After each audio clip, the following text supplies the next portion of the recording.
Welcome back. Hurricane Maria's eye has left Puerto Rico, but the mammoth storm is still lashing the island with devastating winds. Maria weakened to a Category 3 hurricane Wednesday afternoon, hurling winds of 115 miles per hour. But hurricane force gusts topping 74 miles per hour still extend over much of Puerto Rico. Maria's brute force wiped out electricity to the entire island. The storm also ripped trees out of the ground and has caused widespread flooding.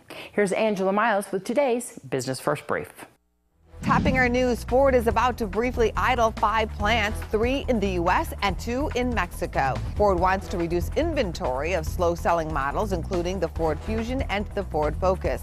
The U.S. plants are in Michigan and Kansas City.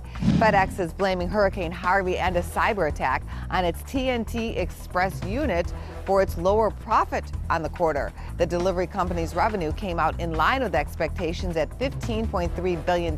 Bed Bath & Beyond has been moving lower, and Tuesday night the retailer reported earnings that were way below expectations. Execs there are also placing blame on Harvey. Taco Bell is opening 300 new restaurants. The locations won't have drive-thrus but will offer alcoholic beverages. Reports say the new Taco Bells will have more of a cantina style.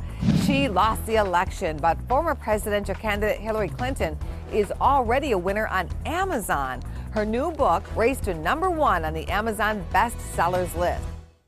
And here's today's JAMA report.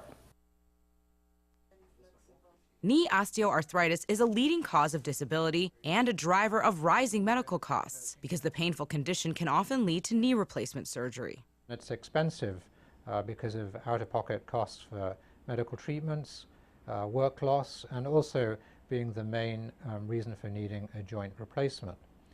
Furthermore, there is currently no treatment accepted to benefit osteoarthritis in the long term, and especially to reduce its rate of progression. Dr. Timothy McAlinden of Tufts Medical Center in Boston and his colleagues studied 140 adults with knee osteoarthritis in a randomized clinical trial. Half of the patients received a knee injection of the corticosteroid triamcinolone every 3 months for 2 years, while the other half got saltwater injections.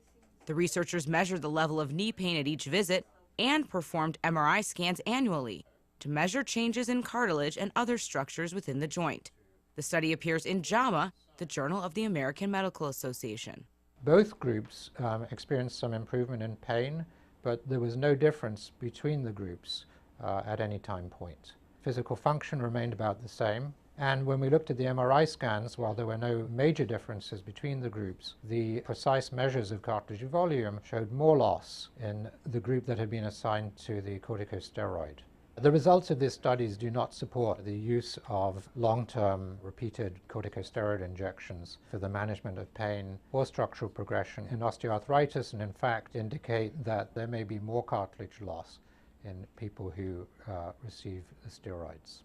Dr. McAlinden says more work needs to be done to find a long-term solution for people with knee osteoarthritis. Osteoarthritis is a very common disorder for which there's currently no effective long-term treatment, so we need to find interventions to reduce the incidence and progression of this disabling disorder.